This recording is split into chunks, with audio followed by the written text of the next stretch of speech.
ને ભાઈ, પછી માણસની 80 વર્ષની 90 વર્ષની ઉંમર થાય તો એનો ભાઈ તો એને સાંભળે જ ભાઈ.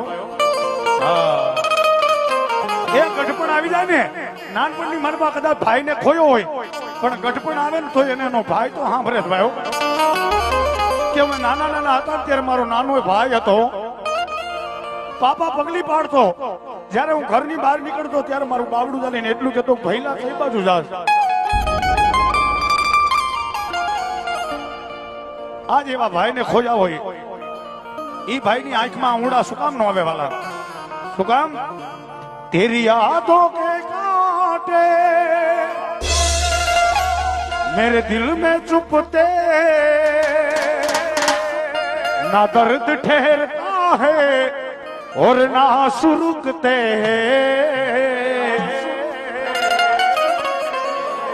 चिट्ठी न कोई संदेश हो, जाने वो कौन सा देश जहाँ तुम चले गए.